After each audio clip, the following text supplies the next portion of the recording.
Okay, good morning students. हाँ जी, तो amendment series की नेक्स्ट जो टॉपिक जिसमें अमेंडमेंट हुआ है उसके बारे में बात करते हैं। That is in the chapter और द सेक्शन कंटेनिंग पेंशन। आपके पेंशन वाले पॉइंट के अंदर एक लिमिट में चेंज आया है, जरा समझते हैं उसको। छोटा सा चेंज है और बहुत इजी चेंज है। देखो, पेंशन को लेकर के हमने पढ़ा था कि भाई एक पर्सन अपनी इनकम का ऑलमोस्ट 100% कॉन्ट्रीब्यूट कर सकता है, और जो पर्सन इनकम अर्न नहीं करता वो भी चाहे तो 3600 तक का ग्रॉस कॉन्ट्रीब्यूशन इनकम में आप आप पेंशन के रूप में जमा करा सकते हो। बट द थिंग इज कि गवर्नमेंट का जो इंटेंशन है regarding pension provision, that is to provide the person who need the most of it. Pension के प्रोविजन जो है ना, वो बेसिकली जिनके पास में रिसोर्सेस कम होते हैं उनको ज्यादा फेवर करने के लिए बनाए गए, उनको ध्यान में रखने के लिए बनाए गए, जिनके पास में आज इनकम थोड़ी कम है, ताकि वो फ्यूचर के लिए सेव करके फ्यूचर में उसका बेनिफिट ले सके। ठीक है, ताकि जब वो उनकी रिटायरमेंट की एज आ जाएगी, जब उनके जॉब्स उनके हाथ में नहीं रहेंगे, तब भी वो अपना ध्यान रख सकते हैं, अपनी जो भी उनकी जो भी नीड्स वगैरह है उनको फुलफिल कर सकते हैं। तो हम इसलिए हमेशा कहते हैं कि जो पेंशन का जो बेनिफिट है, that is aim towards the persons who have less income.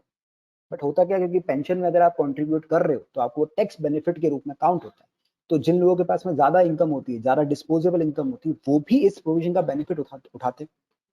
To make sure कि भाई ज्यादा लोग, जिन लोगों के पास ज्यादा इनकम है, वो इसका बहुत ज्यादा फायदा ना उठाए, आपके पेंशन वाले टॉपिक में एक हायर लिमिट डाली गई है by the name of annual allowance.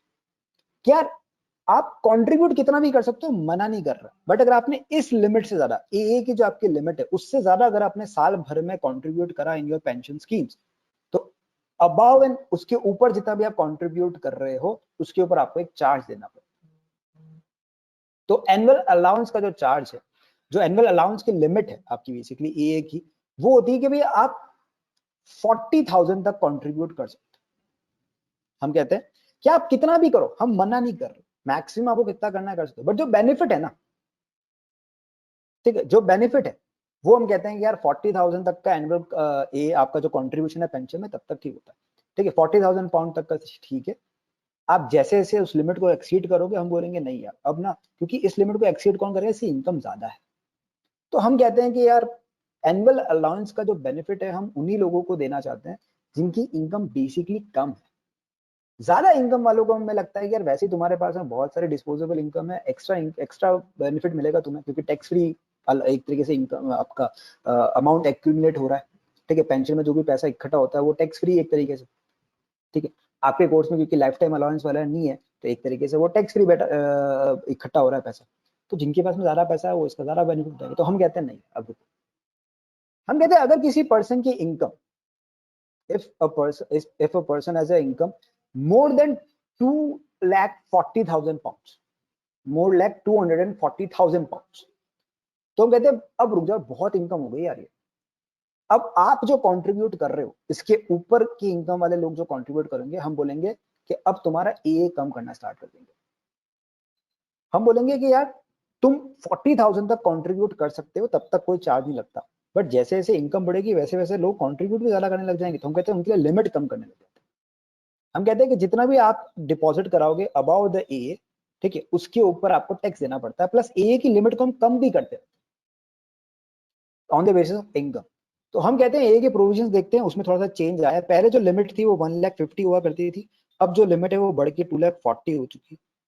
Plus एक थ्रेशोल्ड की लिमिट होती है, बट ये आपके एग्जाम में एग्जामिन होती है, तो एक एक करके सारे प्रोविजन देखते हैं। हम कहते हैं there is no limit on the amount that may be paid into pension scheme by an individual, his employer और any other party. Upper limit नहीं। However, we have seen tax relief for pension contribution made by an individual is restricted to a maximum annual amount.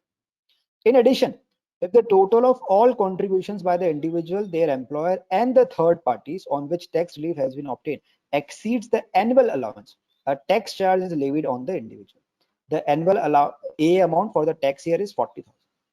इस 40,000 की upper limit में दिक्कत change नहीं है, change आया है इनकम की लिमिट। हम कहते हैं कि यार आपकी ए के अंदर रिडक्शन होगा on the basis of your income. वो जो लिमिट है पहले हुआ करती थी 1,50,000 की, कि जैसे ही 1,50,000 क्रॉस करते थे हम टेपरिंग करना स्टार्ट कर लेते थे, ए को रिड्यूस करना स्टार्ट कर लेते थे। अब उस लिमिट को थोड़ा सा बढ़ा दिया, ठीक है, कि भाई अब आपकी 2,40,000 तक की इनकम है ना, तो तब तक आपके एए में रिडक्शन नहीं होगा। मतलब तब तक अगर आप 40,000 तक, कोई 2,40,000 की इनकम तक का बंदा 40,000 कंट्रीब्यूट कर रहा है, ठीक है, चलेगा, कोई दिक्कत नहीं, ठीक है ना। ऑब्वियसली अनयूज्ड एनुअल अलाउंस का पॉइंट भी ध्यान रखना पड़ेगा कि पिछले 3 सालों का जो भी आपका अनयूज्ड एनुअल अलाउंस है वो भी इस साल आप ऐड करते हो टू कैलकुलेट द लिमिट कि मैक्सिमम पॉसिबल कंट्रीब्यूशन कितना कर सकते हो आप। ऑब्वियसली वो तो रहेगा ही रहेगा, बट हम कहते हैं कि यार आपको ना ए को रिड्यूस करना पड़ेगा कब, जब अब आपकी इनकम 2,40,000 को एक्सीड करे। नाउ आप अगर कुछ रेफरेंस मटेरियल वगैरह पढ़ोगे तो वहां पे आपको थ्रेशोल्ड इनकम लिमिट का भी एक पॉइंट मिलता है, ये आपके एग्जाम में एग्जामिनेबल नहीं। थ्रेशोल्ड लिमिट जो होती है ना वो बेसिकली प्रोविजन कुछ इस तरीके से है कि आपको पहले चेक करना है एक बंदा थ्रेशोल्ड लिमिट क्रॉस कर रहा है और साथ साथ में एडजस्टेड इनकम जो आपकी आएगी वो भी क्रॉस करनी चाहिए। ये दो लिमिट है, एक थ्रेशोल्ड इनकम की लिमिट है, एक एडजस्टेड इनकम की लिमिट है। दोनों अगर क्रॉस करते हैं तब जाकर के हम कहते हैं कि अब आपके ऊपर रिडक्शन एप्लीकेबल होगा। अगर आप सिर्फ थ्रेशोल्ड को क्रॉस करते हो या आप सिर्फ एडजस्टेड को क्रॉस करते हो, थ्रेशोल्ड को क्रॉस नहीं करते, तो हम कहते हैं आपके ऊपर रिडक्शन अप्लाई नहीं करता। बट ये लिमिट हमारे कोर्स में नहीं है, तो रियल लाइफ में हम दोनों लिमिट को साथ में लेके चलते हैं। एग्जाम पर्पस से हमें बस एक लिमिट ध्यान रखनी है कि अगर आपकी इनकम 2,40,000 एडजस्टेड इनकम 2,40,000 को क्रॉस कर रही है तो आपको टेपरिंग करना स्टार्ट करना। टेपरिंग कैसे होगी, जो अपने पीए में पढ़ी थी ना, बिल्कुल वही 1/2, हाफ 50% बेसिक। तो हम कहते हैं कि ए इज रिड्यूस और taper down by 1 pound for every 2 pound increase on the income person adjusted income, ठीक है। ये जो लिमिट है, सॉरी ये 150 लिखा हुआ है, ये बढ़ के 240 हो चुकी है अब,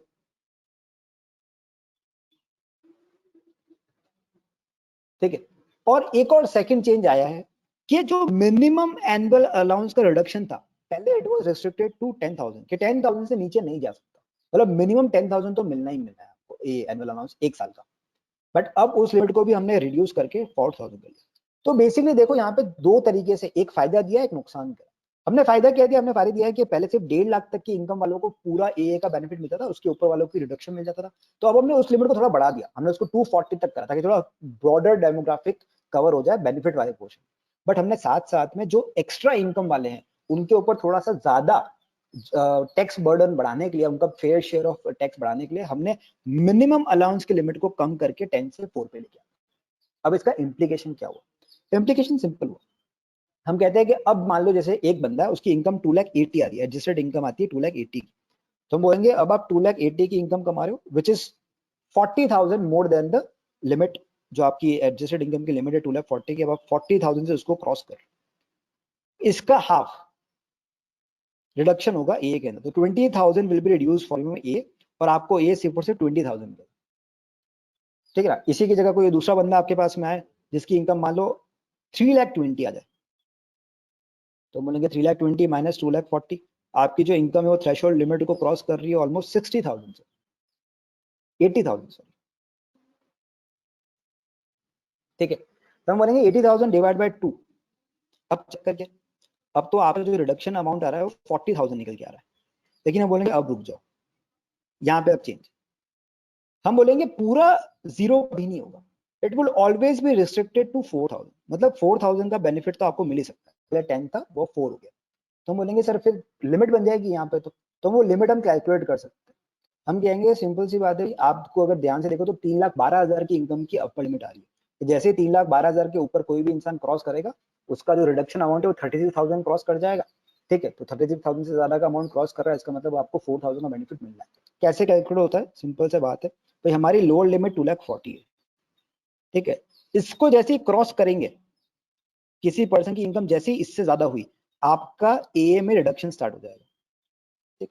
हमें पता है a can be reduce maximum by 36,000, कैसे सर, 40,000 का ए होता है और मिनिमम जो है ना ये मैक्सिमम 40,000 है, and minimum it could be 4,000, इसका मतलब मैक्सिमम रिडक्शन कितना पॉसिबल है, मैक्सिमम रिडक्शन इज 36,000, और हमें पता है जो रिडक्शन है ना वो 1/2 के बेसिस पे होता है, तो मैं इसको इनकम पे अगर प्रोजेक्ट करना चाहूँ तो मैं इसको डबल कर सकता हूँ, तो मुझे पता पड़ेगा 72,000 तक की इनकम का डिफरेंस, मतलब इस 2,40,000 से 72,000 की एक्स्ट्रा इनकम भी अगर मेरे पास में आती ना, तब तक भी मुझे 4,000 की लिमिट मेरी रहेगी।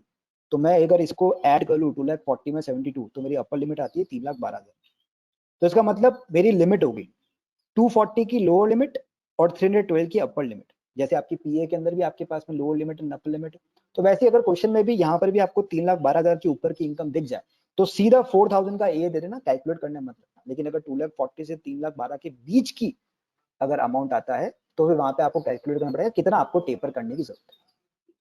ठीक है, तो ये एक चेंज हुआ है, जहां पे आपकी लिमिट जो है एडजस्टेड इनकम की वो चेंज की गई है, और साथ में मिनिमम एनुअल अलाउंस का जो फिगर है वो भी 10 से घटा के 4 कर दिया गया।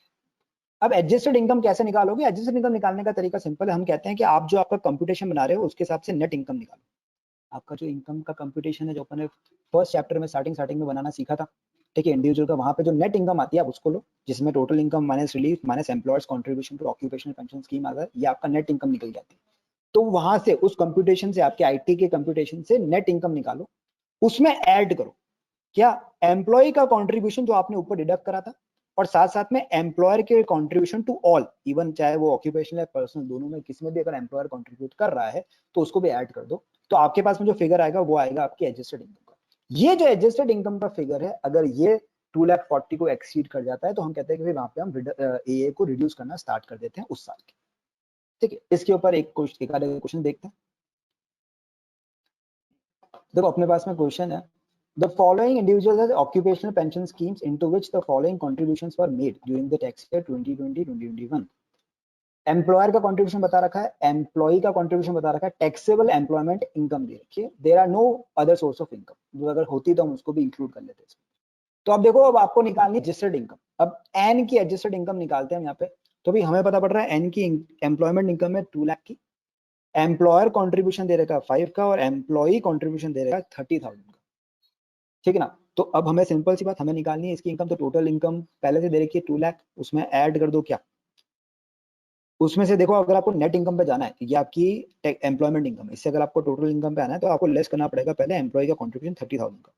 तो ये आपकी आ गई नेट इनकम। तो नेट इनकम है इस पर्सन की 1,70,000, उसमें हम ऐड कर रहे हैं टू कैलकुलेट एडजस्टेड इनकम। वापस से 30,000 जो लेस करा था वो ऐड कर दिया, और फिर 5,000 जो आपके पास में वो ऐड कर दिया।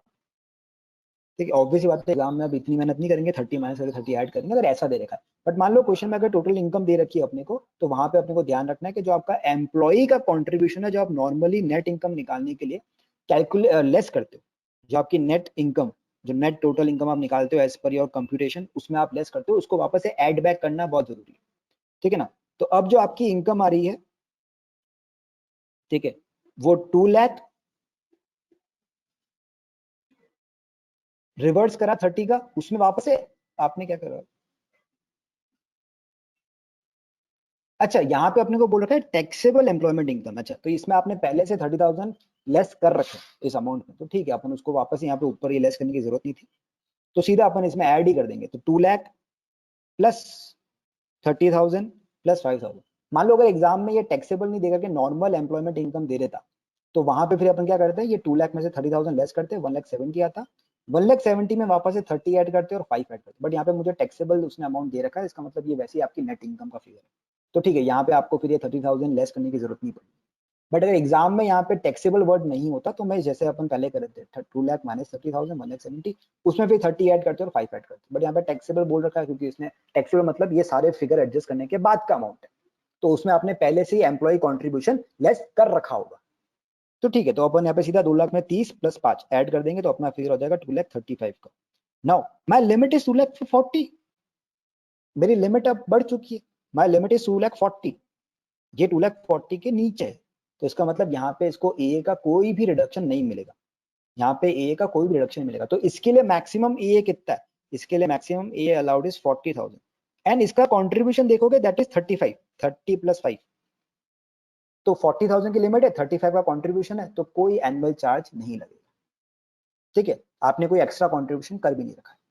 ठीक है, बेलिंडा वाला केस देखें तो बेलिंडा की अब इनकम दे रखी है 3,10,000, तो आप 3,10,000 में ऐड करोगे 8 प्लस 2, वही, क्योंकि यहाँ पे क्या नेट टैक्सेबल इनकम दे रखी है अपने को, नेट इनकम पहले दे रखी है, तो मुझे 8,000 लेस करके ऐड करने की जरूरत नहीं, यहाँ पहले से 8,000 लेस कर रखा है, तो मैं सीधा उस 8,000 को इसमें ऐड कर लूंगा और 2 को ऐड कर लूंगा, तो 10,000 ऐड हो जाएंगे बेसिकली इसमें 8 प्लस 2 करने पे, तो ये हो जाएगा 3,20,000 का amount. Now no need to calculate, हमें अपर लिमिट पता है कि भाई 3,12,000 की अपर लिमिट है, उसके ऊपर जैसे क्रॉस करते हैं वैसे आपका एज होता है वो मिनिमम रिस्ट्रिक्शन 4,000 को हिट कर जाता है, तो इसका मतलब इसको जो ए मिलेगा that will be 4,000, restricted to 4,000, और आपने कितना कंट्रीब्यूट कर रखा है, आपने कंट्रीब्यूट कर रखा है 8 + 2 10, कितना एक्सेस है 6000। तो जो 6000 का एक्सेस, इसको क्या करोगे, एनुअल अलाउंस चार्ज की तरह ट्रीट करोगे। एनुअल अलाउंस चार्ज का मतलब इसको आप अपनी एडिशनल इनकम मान के जो भी आपकी मार्जिनल टैक्स रेट है उसके ऊपर आप टैक्स कर लोगे। तो बेसिकली ये आपकी इनकम का पार्ट बन जाएगा। अब मान लो आपकी इनकम आ रही है 3,10,000 रुपए, जो आपकी टैक्सेबल इनकम है, तो आप 3,10,000 की जगह इनकम मान लोगे 3,16,000 और टैक्स निकालोगे 3,16,000 के ऊपर। तो इस 6,000 के ऊपर भी आपको टैक्स लग जाएगा, क्योंकि आपने एक्सेस कॉन्ट्रीब्यूशन कर लिया। आपको अलाउड था 4, आपने कॉन्ट्रीब्यूट करा 10।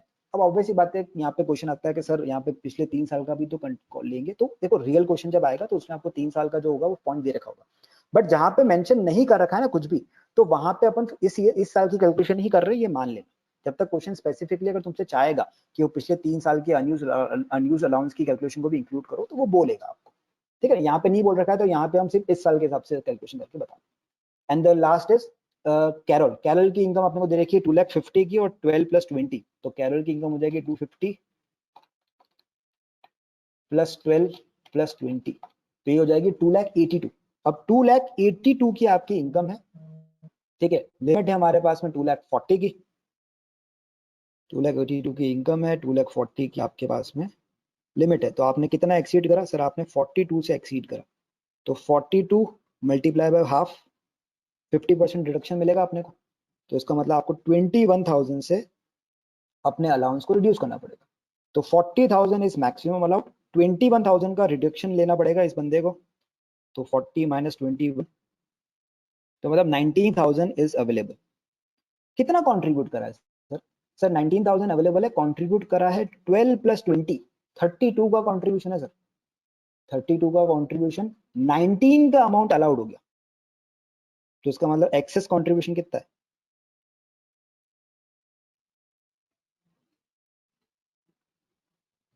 थर्टी माइनस 19, इसका मतलब आपने 13,000 का एक्सेस कंट्रीब्यूशन करा हुआ है।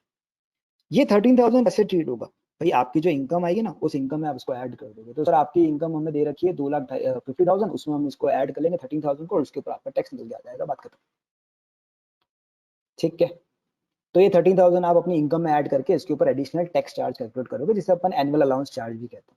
तो बेसिकली ये प्रोविजन क्या कह रहा है? ये प्रोविजन ये कह रहा है कि भाई आप जब आप कंट्रीब्यूट करते हो पेंशन स्कीम के अंदर अबाउ द लिमिट, आप कितना भी करो, मना नहीं कर रहे, आप कर सकते हो, बट अगर आपने ए से ज्यादा कंट्रीब्यूट करा तो फिर आपको उसके ऊपर बेनिफिट जो है ना, उसके जो बेनिफिट मिल रहा है आपको, ठीक है, उसके ऊपर आपको थोड़ा सा टैक्स चुकाना पड़ जाएगा। ताकि इससे ऐसा क्यों करें, ऐसा इसलिए करें जो higher income individuals, high net worth individuals है, हाई अर्निंग इंडिविजुअल्स है, वो पेंशन स्कीम का गलत फायदा ना उठा सके। जो इसके इंटेंडेड यूजर्स हैं उन्हीं को बेनिफिट मिल पाए, ठीक है जी। तो ये आपके पेंशन वाले अमेंडमेंट थे। इसके अलावा इस चैप्टर में एक छोटा सा और अमेंडमेंट है, that is in the lifetime allowance की upper limit, which is revised। पहले ये थी 1,55,000, नाउ इट इज 1,73,000। ये प्रोविजन आपके एग्जाम में ज्यादा डीप में नहीं आता है, सिर्फ आपको लिमिट याद रखनी है कि what is the amount of life time allowance. Basically ये क्या कह रहा है कि भाई आप जितना भी फंड में पैसा इकट्ठा करते हो साल भर में पेंशन फंड के अंदर, ठीक है, मतलब पूरे साल भर नहीं, over the period of time जितना भी आपने कंट्रीब्यूट करा है, ठीक है, up to the age of your retirement, तो हम कहते हैं वहां पे जाते जाते आपका फंड ऑब्वियसली इकट्ठा होता जाएगा, तो अमाउंट बढ़ा होता जाएगा। तो हम कहते हैं तो मैक्सिमम अमाउंट आप एक्यूमुलेट कर सकते हो टैक्स फ्री, क्योंकि पेंशन में जो पैसा इकट्ठा हो रहा है वो टैक्स फ्री हो रहा है। तो ऑब्वियसली बात है, अब इसी टैक्स फ्री की वजह से ही लोग पेंशन में, जो ज्यादा पैसे वाले लोग जिनके पास ज्यादा इनकम है, ज्यादा एक्स्ट्रा इनकम है, वो पेंशन में फिर इसलिए कंट्रीब्यूट करेंगे, इसमें ज्यादा इकट्ठा नहीं, तो उनको पता है कि एंड में जाके टैक्स नहीं लगेगा। तो फिर वापस से पर्पस डिफीट हो गया। आपने एनुअल बेसिस पे पर्पस डिफीट होने से बचाने के लिए एनुअल अलाउंस लगा दिया, ठीक है, बट कितने लोग ऐसी कैलकुलेशन भी कर सकते हैं कि अभी मैं टैक्स दे दूं, बट जो आगे जाके पैसा इकट्ठा होगा ना वो टैक्स फ्री हो रहा है, तो वहां पे भी बेनिफिट मिल सकता है। तो ओवरऑल लाइफ टाइम पे इस चीज को, इस एक्यूमुलेटेड अमाउंट को हम बचाने के लिए कि भाई उसका जो बेनिफिट है वो उन्हीं लोगों को मिले जिनको जो एक्चुअली में डिजर्व करते हैं, ठीक है, जिनके लिए इंटेंडेड है, तो हम कहते हैं उसके लिए हमने यहाँ पे एक लाइफ टाइम अलाउंस की लिमिट लगा रखी है कि मैक्सिमम अमाउंट आप कितना एक्यूमुलेट कर सकते हो tax free in your pension funds, जितने भी आपके पेंशन फंड्स है। तो उसकी लिमिट पहले 1,55,000 हुआ करती थी, अब वो लिमिट बढ़ा करके 1,73,000 कर दी गई है। इसके ऊपर का जो भी फंड होता है उसके ऊपर आपको इनकम टैक्स चार्ज देना पड़ता है, बट उसके रूल्स आपके एग्जाम में एप्लीकेबल नहीं है। मैंने फिर भी यहाँ पे लिखा हुआ है, आप चाहो तो पढ़ सकते हो कि भाई अगर आपने कोई इनकम, अगर आपने जो एक्सेस फंड इकट्ठा करा है, मान लो आपके फंड में अब 2 मिलियन इकट्ठा हो गए, तो आपने जितना भी एक्सेस करा है ठीक है, आपका जो है 27,000 का एक्सेस फंड इकट्ठा हुआ है, इस 27,000 पाउंड के एक्सेस फंड के ऊपर आपको टैक्स देना पड़ेगा। वो डिपेंड करेगा आप कैसे पेंशन फंड को यूज करते हो। अगर आप लम सम में उठा रहे हो पैसा तो 55% टैक्स लग जाएगा, और अगर आप नॉर्मल मंथली बेसिस पे पेमेंट उठा रहे हो तो आपको 25% टैक्स देना पड़ जाएगा इस 27,000 के अमाउंट के ऊपर, जो भी एक्सेस वैल्यू है आपकी। ठीक है, तो ये आपके पेंशन के प्रोविजंस थे। इसमें सिर्फ आपको लिमिट याद रखनी है, ऊपर वाले पॉइंट के क्वेश्चन एग्जाम में आते हैं तो उसको आप अच्छे से देख लें। ओके बच्चों, थैंक यू सो मच।